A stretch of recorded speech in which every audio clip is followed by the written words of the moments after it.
told you to let it go. It's all I know. You got to let it go. Hi guys, Downshift KC here. Welcome back to my YouTube channel.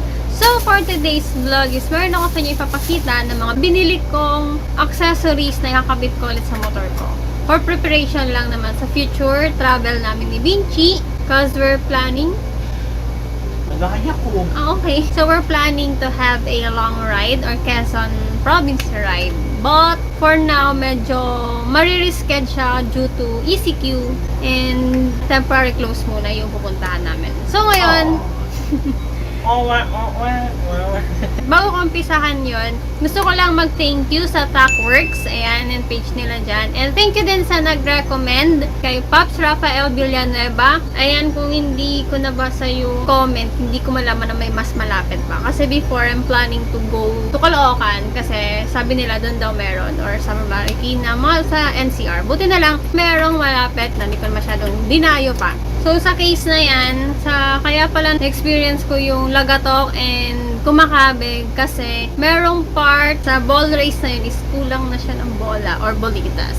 So, dapat 18 bolitas ata yun. Kaso, basta kulang na lang isa. Ang pagkakatanda ko way back 2018, ay 2017 ata yun nawalan.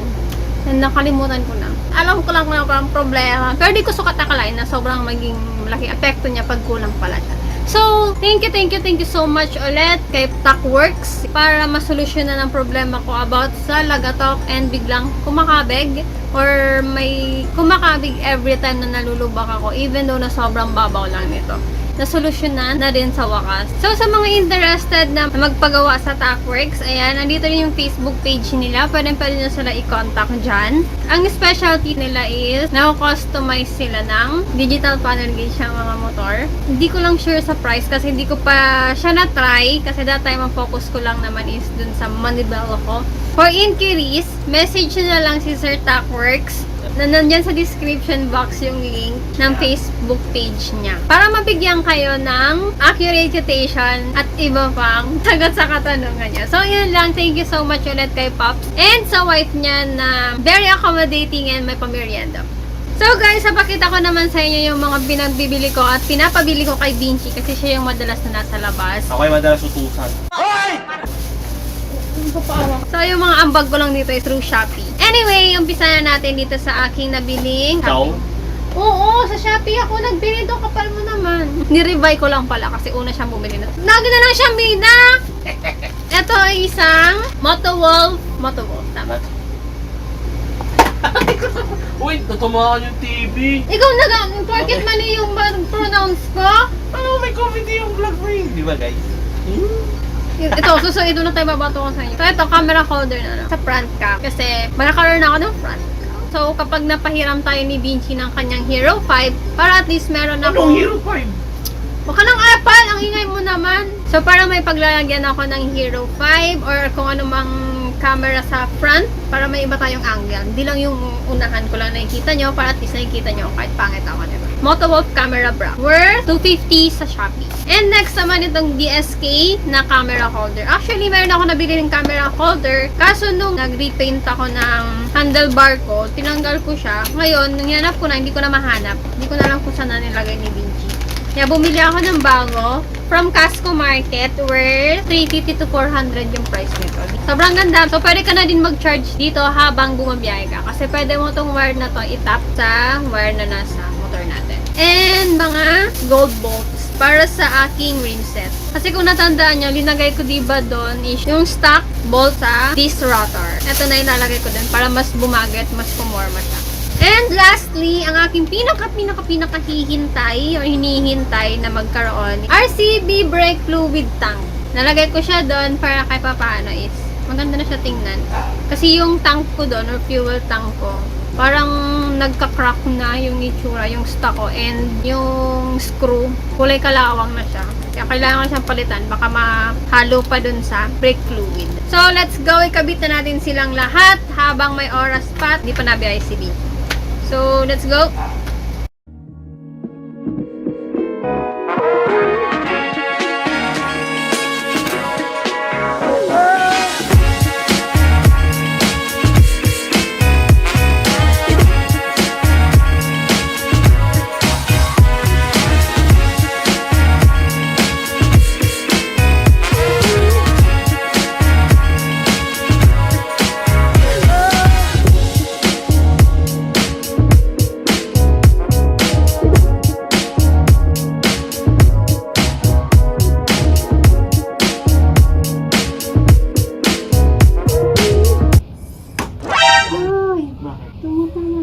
Sakit. Tingin.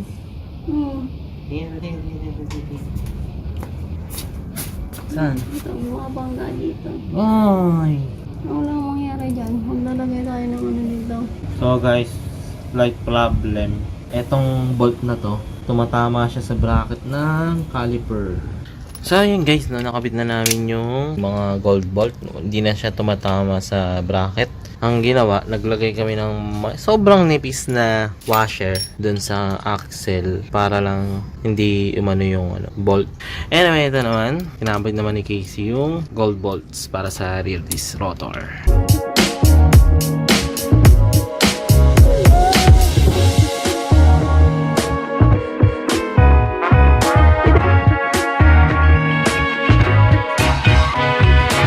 So yun, nakabit na ni Casey yung Paikot yung mga guys.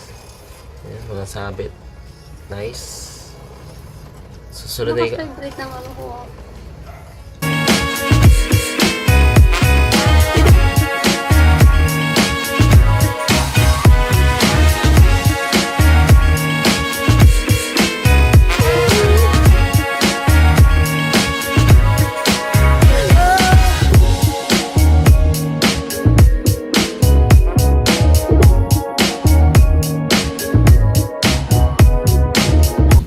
guys, nakabit na yung DSK na cellphone holder. Sunod naman, ito naman na yung kakabit, Moto Wolf camera holder. Sobrang dali na yung kabit na ito guys. Lagay nyo na side mirror. Dalawang klase nga pala to. Merong side mirror type, meron din clamp type, parang ganito. Pinili ni Casey is, ano pala? Ito, bida-bida. Pinili niya yung side mirror type. O tama, ganyan na lang para hindi masyado bulky tingnan.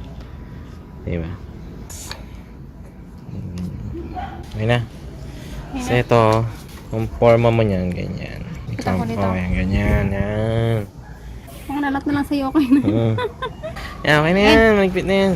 Diba? Lagay mo na yan. Ready na kami sa long run. Mariris ka na naman. So ito na, kakabit na yung RCB brake fluid tank.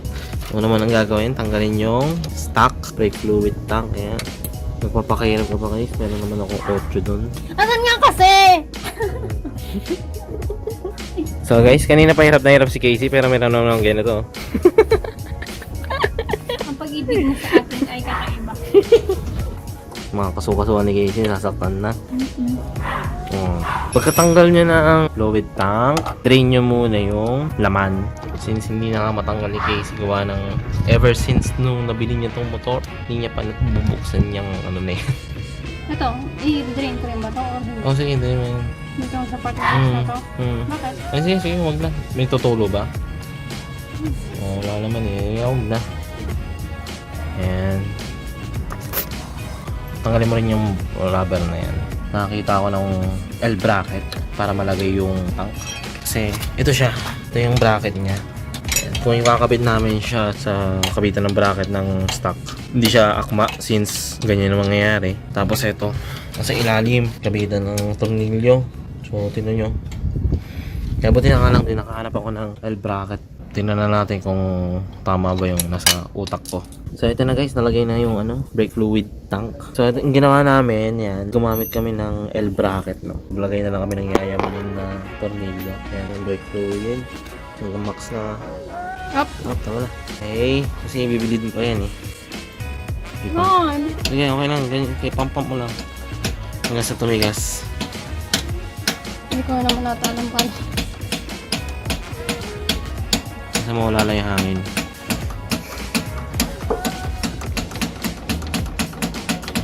Try mo kanin yung gulong pa-ikaw din mo.